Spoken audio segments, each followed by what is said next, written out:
So here's another project I got for you guys. This is an old Panko machine. I'll be showing you guys how to refurbish it, fix it up, how everything works on it. As you can see, this one pretty beat up, hasn't been really taken good care of. Now these things were actually slot machines. Back in the day, you would give them some money, they'd give you like 10 or 20 balls, you'd play it through, and as it would go into these tulips, every time it went in, you'd get 10 more balls, and at the end, you would cash it all in, and depending on how much money you got, you could come out ahead or behind. So these things are pretty nifty. They were big in the 70s. They're cool to put on walls. Anyways, let me first clean everything up on the front of this, and then I'll show you how the mechanics work in the back. All right, so first thing we want to do is you can open this door and clean it up, but you can see it's pretty rusted and pitted all the way around. And we're gonna want to try to shine that up. So first, you got to remove all these little Phillips head screws all the way around. Once you do that, you can simply just pull the whole thing off. Comes out pretty easy. Then it gives you better access to the inside to clean it. And it makes it a lot easier because now you can work with this on a workbench, take a wire wheel to it, sandpaper, maybe some SOS pads. So we're gonna get this cleaned up and then we'll jump back into the main machine. So what I'm gonna do to get rid of all this pitting and rust on all this metal is I take a drill with a wire brush. I'll just simply go over it real quick. Don't want to do it too hard or else it will start to scar the metal, but just enough so that it kind of polishes and knocks off all that rust and corrosion. And that'll give you a nice clean shine. It'll slightly still be pitted, but definitely not as bad as it was. And if you want to go over it again with like SOS pad or something, it'll bring it up just a little more shine to it. Okay, so here's the Panko machine all fixed up. Everything's working on it. I'm just gonna show you guys the balls going through it, going into each one of the pockets, and then I'll show you the back of it and how all the mechanisms and releases work. So right now we're just gonna shoot some balls in.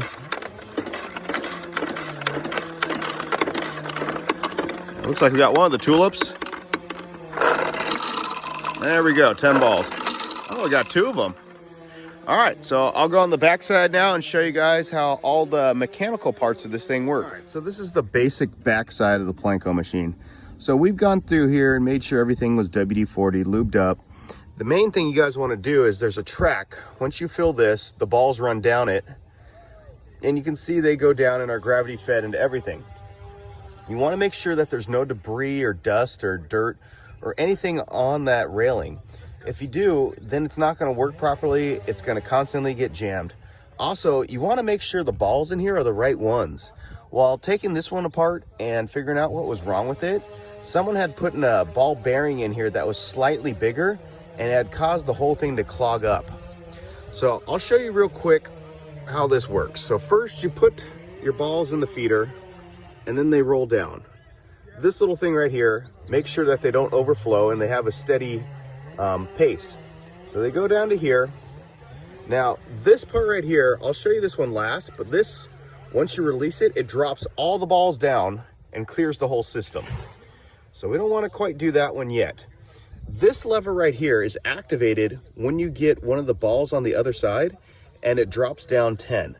So right now if we do it, it's not going to go to the front because the mechanisms over here aren't engaged properly.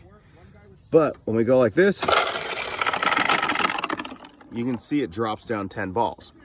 So right here, all the balls come into here, and this is where your jackpot is paid out. Now, when you do it properly, this part right here will push down, pushing this lever forward. This will go up, drop in, and then it will release, causing the bells to go off. So hold on. So you heard the bells going off on that one. Now, if he doesn't go through the front way into the jackpot, this lever won't release and the balls will just drop to the back instead of the front. The other thing you have is right underneath here. If it ever does get jammed, you can press this button right here. So usually the balls will get jammed and it won't reset because it'll be stuck down. When you hit this reset button, pushes it up, resets the system. So that's pretty much the basics of everything in here. You do have your lever mechanism down here. So this one is just pulls back when you hit the handle and it shoots your ball in. Not much to it, just a spring and a lever. And the final thing, like I told you guys in the beginning, make sure you have a bucket underneath here for this. You hit this lever right here and it will release it, causing your whole system to be cleaned out of balls. So that way you can work on it without having to worry about that. So that's basically it. And of course, once that is done, always,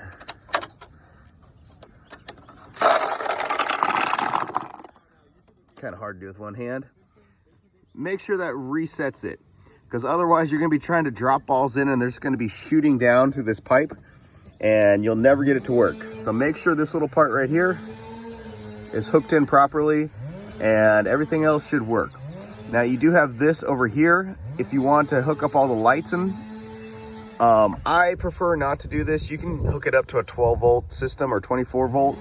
All it is really little lights that come on when it hits these dip switches, signaling that you either won a jackpot or that you're out of balls. It's not really that cool, and it's not needed to keep this thing working. So that was a quick walkthrough. Hopefully this helps some of you guys. And if you were looking to make this into a business, it is profitable. I mean, these things I usually get for free or $25. And it takes me about 30 minutes to fix one of these up, because honestly, all that happens is the balls just wind up getting jammed in the back and nobody knows how to press that reset button or hit any of those other levers. And it doesn't take long to fix these things up. They were made pretty stout back in the day. So if you guys are interested in that, there's options there. I don't really do it. I just do it for fun because I like the mechanicalism of it. All right, so here we are with the finished product. Mounted, it's on the wall. Works really well. See if I get anything. Oh, not bad, not bad. Well, that's not bad. Anyways, so it's working pretty good. But one thing I forgot to mention to you guys is how to open the front glass and the bottom in case you have a jamming issue. So there is a little lever on the side with a circular piece on it. You just simply grab it and pull it up. Now I would pull it off the wall right now for you guys, but it's not that complicated. So once the door is open, you'll look down on this side right here and you'll see there's a little switch in there. You press it down and this bottom door will open. Now the bottom door is mostly just a track with the balls, and every time you pull the lever out, it hits it and releases one more. So you can see right here, this is your track with the ball, and the mechanism that hits it. And over here in the corner, this is the switch I was showing you to open the bottom piece. So that's mainly everything you need to know. Now, one interesting thing too is, see when these tulips are open, it's a lot easier to get the balls in. Now, sometimes they'll close and they'll jam or something like that. So to quickly open them back up, you'll see this right here is closed. Just got to simply go in there and pop it up. You'll see this little mechanism right here. You just got to get underneath that and pull it up, and the tulip will open right back up. Or let's say you have it open, you can just drop another ball down and it should open back up. And that's pretty much it, guys. Hopefully this helps with any questions.